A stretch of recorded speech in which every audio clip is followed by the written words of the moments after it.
বাবা দেখ তো ফোনটার কি হয়েছে, কথা শোনা যায় না। স্পিকার চলে গেছে মা, সমস্যা নেই। আজকে অফিস থেকে আসার সময় একটা স্মার্টফোন 20,000 টাকা নিয়ে আসতো, রাখতেছিলাম। 20,000 টাকা দিয়ে কি করবা? আমার সামনে বললাম না যে ফোন কিনে দিব। অনলাইনে কিছু জিনিস অর্ডার। বাবা তোর মার টেলিফোনটা এনেছিস?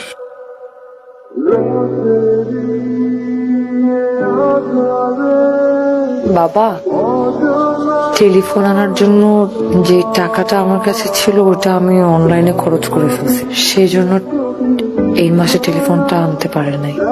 নেক্সট মাসের বেতন থেকে কিনে দিবে বলছে। মা, আপনি ততদিন চাইলে আমার ফোনটা ইউজ করতে পারেন। সমস্যা নাই।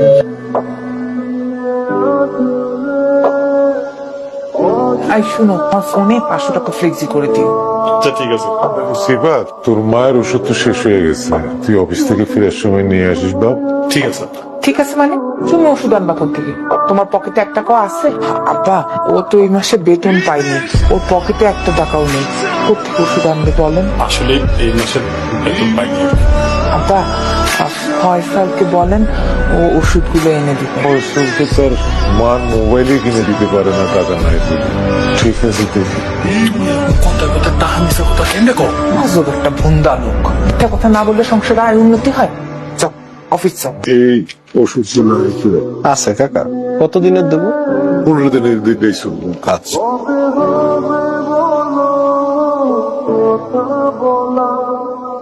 কাকা 2230 টাকা দাম হয়েছে। আমি ওই 2 দিন পরে এসে টাকাটা দিয়ে দেবো। কাকা আমাদের এখানে তো বাকি দেই না। আমি তো এই 4 নম্বর গুলিতেই থাকি, আমি নিজে এসে দিয়ে যাবো, কোনো অসুবিধা নাই। আপনার আমি চিনি কাকা, কিন্তু মালিকের খুব প্রেশার, আমাদের বাকি দেওয়া নিষেধ। দিন করে দিয়ে দেবো, তুমি চিন্তা করো। আচ্ছা ঠিক আছে। তুমি কে বাবা? আপনি আমাকে চিনবেন না, এটাই তো স্বাভাবিক। এই বাসার দিশা ম্যাডাম আছে না, উনি আমাদের ব্যাংকে 15,000 টাকা মাসিক ডিপিএস করেছে। আম্মা নাকি ডাকে? দেন ডিপিএস এর টাকা দেন, ডিপিএস 15,000 টাকা দেন। তোমার সাথে আমার একটা কথা ছিল আর কি। এইভাবে ভাড়া বাসায় আর কতদিন? আমি ভাবছি আমরা একটা ফ্ল্যাট নিব। না মানে এখন না, টাকা পয়সা জমায় তারপর একটা ফ্ল্যাট। আমার খরচ, তোমার খরচ। আব্বা আম্মাও একটু খরচ। না মানে ফ্ল্যাটটা কিনলে তো আব্বা আম্মাও আমাদের সাথে থাকবে না। বড় ভাইরা ডিপিএস খুলছে 15,000 টাকা। সাথী, আমার শরীরটা খারাপ তো, কয়টা কাপড় ভিজেছে, একটু ধুয়ে দাও তো। ভাবি, আমার তো আসলে একটু হাতে ব্যথা। মিথ্যা কথা বলো কেন?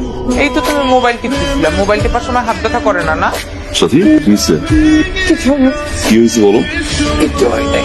শোনো, আমি আর 1 মুহূর্ত এই বাড়িতে থাকবো না। এই মুহূর্তে তুমি আমাকে নিয়ে বের হয়ে যাবা। এই বাসায় থাকবো না মানে কি হয়েছে? আমরা আর এই বাসায় থাকবো না। 2 দিনের মেয়ে আসতে পারলো না, ও আমার মুখে মুখে তর্ক করে। এখান থেকে সরে গেলে আমাদের জন্য ভালো। এই একটা চান্স পাইছি, চলো আমরা বের হয়ে যাই। বাসায় কিছু হয়েছে? আব্বা, সংসারটা তো এখন অনেক বড় হয়েছে, ওদের মধ্যে মানুষজনও বাড়ছে। আমি তাই সিদ্ধান্ত নিয়েছি আমি আপনার বৌমারে নিয়ে আলাদা হতে চাই। কি বলতেছো তুমি এগুলো? তো মানুষ ঘরে কোথায়? আমরা যা থাকার তারাই তো আছি না। তোমার যে টাকা দিতে বলছো মাসে, তা তো আমি দিচ্ছি না। কিন্তু তার বাহিরে আম্মার যা লাগে, আম্মার কি আম্মা আব্বা তো দেই না, দেই না। তুই সকালে যাস, রাতে বাসায় ফির। তুই কি জানোস বউ যে আমার বউয়ের সাথে খারাপ ব্যবহার করছে? আমি ডিসিশন নিছি, আমার ডিসিশন ফাইনাল ডিসিশন। ভাইয়া কথা শোনো ভাই, ভাইয়া সাথী আর ভাবির ভিতরে আমরা ভাইয়া ঢুকতেছি।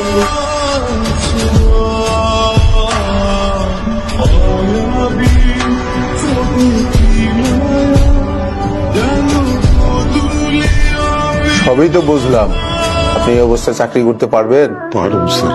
আপনার বয়স হয়েছে, এই শরীর নিয়ে সিকিউরিটি গার্ডের চাকরি 8 ঘন্টা দাঁড়ায় থাকতে হবে। প্রথম হয়তো একটু কষ্ট, এবং তারপরে অভ্যাস হয়ে যাবে। চাকরিটা আসলে আমার খুব দরকার। আপনার কি ছেলে মেয়ে নাই? আছে স্যার, আমার 2 ছেলে। আপনার ছেলে মেয়ে থাকলে আপনি চাকরি করতে আসবেন কেন? আসলে আমার ছেলেরা যে চাকরি করে তাতে ওদের সংসার চালাইতে তো কষ্ট হয়ে যায়। স্যার আপনি আমার চাকরিটা দেন, আমি যদি না পারি তারপর 2 দিন দেখে আপনি আমার বিদায় দিয়ে দেন। ঠিক আছে, তাহলে কালকে থেকে জয়েন করেন। কি রে, তোরা কই যাস? বুঝলে মানে আব্বা, চলে যেতেছি। তুই যাইস না বাবা। আপনি দেখেন না যে ওই বউ ওর সাথে কেমন ব্যবহার করে? এইভাবে কি এই বাসাতে থাকা যায় না? আমি এই বাসাতে থাকবো না আব্বা, আমি গেলাম।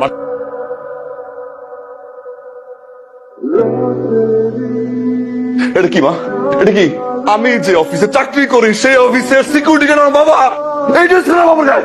সাথী, ভাই সাথী, এটা কি? এটা কি? 35,000 টাকা ইন বেতন পাই, যে জন্য 5টা পয়সা খরচ করি। আমার বড় ভাই চলে যাওয়ার পর আমি বলছি বাসার খরচ লাগুক, মায়ের ওষুধ লাগুক, আব্বার চিকিৎসা লাগুক, সব খরচ আমি দেখবো। আম্মা বলছিলাম আমি বাবার গায়ে সিকিউরিটি ড্রেস। আমার বাবার গায়ে সিকিউরিটি ড্রেস কেন? আমার অফিসের গেটে আমার বাবা সিকিউরিটি গার্ডের ড্রেস পরে স্যালুট দেয়। ঘরের সব খরচের টাকা আমি তুলে নেই। এই ড্রেস খাবো, হয়তো মার টাকা লাগবে, তা না হলে বাবার টাকা লাগবে। তোর মতো মেয়ের কাছে বলতে পারো না। বেটা, তুই উঠে যা। বেটা, আজকে থেকে তোমার ছেলে একটা ছেলেই থাকবে। এই, বেটা, বেটা, বেটা, বেটা, বেটা। আমি তোর বাপ, আমি এখনো মরি নাই। এই সংসারে যা কিছু হবে আমার সিদ্ধান্তই হবে। আমি অনেক বড় ভুল করে ফেলছি। আমি আপনার আর আমার অনেক অসম্মান করছি। আমাকে মাফ করে দেন, আপনারা মাফ করে দেন। আম্মা, আম্মা, আপনি আমার মাফ করে দেন। সন্তান ভুল করলে বাবা মার উচিত মাফ করে দেওয়া। আমাকে মাফ করে দাও, আমি বুঝি নাই। আমার তো বড় আপ্পা আমার নিজের বাবা